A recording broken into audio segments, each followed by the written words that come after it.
Do you remember the way the kitchen smelled on Christmas Eve, back when a pound of sugar cost a dime and a stick of butter was a luxury? When the world outside was cold and uncertain, but inside the stove was always warm, and the promise of something sweet was enough to make a child forget the hard times. That's the magic of Christmas candy from the 1950s. Not the kind you bought in a shiny wrapper for a nickel at the corner store, but the kind you made with your own two hands, the kind that stretched a dollar, filled a tin, and brought a family together. Let me take you back to a time when every treat was a small miracle and every recipe was a story of survival, ingenuity, and love. Fudge. Just sugar, cocoa, milk, and a pat of butter. That's all it took. You'd stand over the stove, stirring and stirring, waiting for that softball stage, the air thick with the smell of chocolate and hope. It cost maybe 20 cents for a whole pan if you were careful, and when it's set, you'd cut it into squares, each one a little piece of Christmas. Store-bought fudge never tasted like this. It didn't have the grainy, melt-in-your-mouth magic. It didn't have the memory of your mother's tired hands or the laughter of your little brother sneaking a piece before supper. But sometimes you needed something lighter, something that felt like biting into a cloud. That's when you made divinity. Egg whites whipped to a frenzy, sugar boiled until it threatened to burn, and a splash of vanilla. Maybe a handful of pecans if you had them. The whole house would fill with the scent of sugar and dreams. Divinity was tricky, too humid and it would never set. But when it did, it was pure heaven. Cost? Maybe a quarter for a whole batch. But the real price was patience. And if you wanted crunch, you made peanut brittle. Sugar, corn syrup, roasted peanuts, cheap as dirt back then. You would pour the molten gold onto a buttered pan and watch it bubble and snap. The sound alone was worth the effort. A pound of peanuts for 50 cents, sugar for a dime, and you had enough brittle to fill every stocking on the block. Store-bought brittle was always too hard, too sweet. Homemade had just the right bite and a hint of burnt sugar that tasted like Christmas morning. Some folks down south swore by pralines, brown sugar, cream, butter, and pecans. The kitchen would smell like caramel and toasted nuts, and you would drop spoonfuls onto waxed paper, watching them cool into little puddles of gold.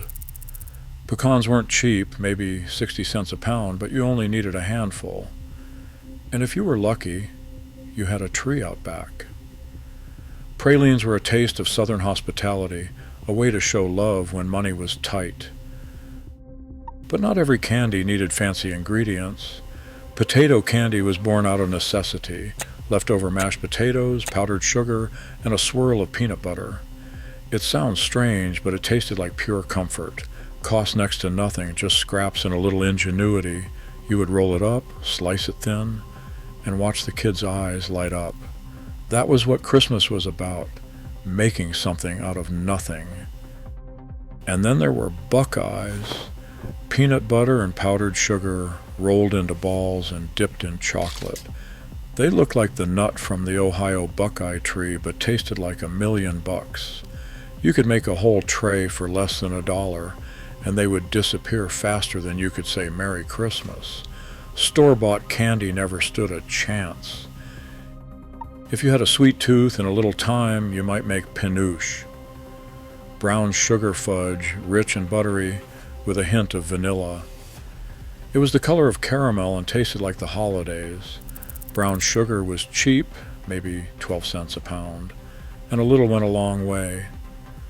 Penuche was a treat for those who liked their candy a little less sweet, a little more grown up. Sometimes you wanted something pretty. That is when you made ribbon candy. Sugar, water, and a few drops of food coloring. You would pull and twist the hot candy until it shone like stained glass. It took strong hands and steady nerve, but the result was worth it. A bowl of ribbon candy on the table was a sign that Christmas had truly arrived. And for the little ones, there were cornflake wreaths, melted marshmallows, a dab of butter, and a box of cornflakes, which cost 10 cents at the store. You would tint them green, shape them into tiny wreaths, and dot them with red cinnamon candies. They looked like Christmas, tasted like childhood, and cost almost nothing. Chocolate-covered cherries were a luxury, but sometimes you splurged.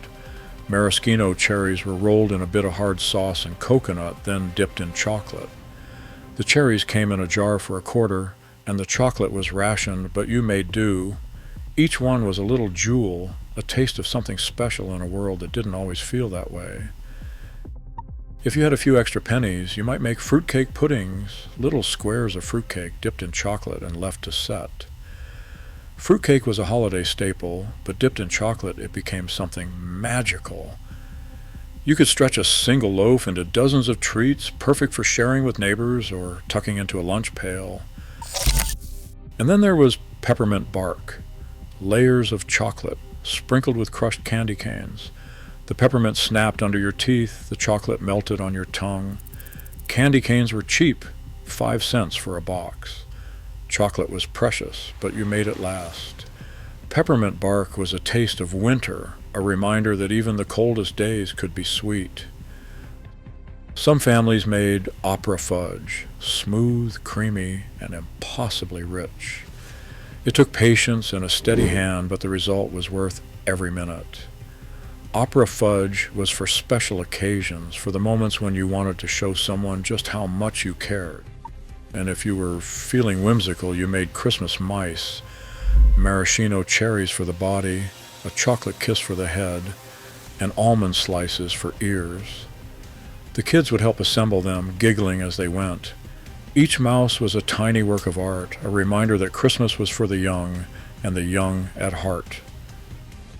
Crunchies were born from leftovers. A handful of raisins or cornflakes were stirred into melted chocolate, then dropped by spoonfuls onto waxed paper. Nothing fancy, but every bite was a taste of thrift and creativity. You never wasted a crumb in those days. Some folks made candied lemon peel, strips of lemon rind simmered in sugar syrup until they sparkled. It was a way to use every part of the fruit, to turn scraps into something beautiful. The taste was bright and sweet, a little burst of sunshine in the middle of winter. Bing candy was a Midwest favorite. It featured fudge-like layers studded with cherry chips, peanut butter, and pecans. It was rich, chewy, and just a little bit tart. You could make a whole pan for less than $1, and it would last all week if you could keep the kids away. Pralines were not just for the South. Up north, folks made their own version with walnuts or even peanuts, depending on what was cheap. The result was always the same, a sweet, nutty treat that tasted like home. Nova Scotia saltine toffee cookies made their way down from Canada. They were made with saltine crackers, a buttery brown sugar mixture, and a layer of chocolate. The result was frugal, decadent, and utterly addictive. You could make a whole tray for pennies, and no one would guess how simple it was.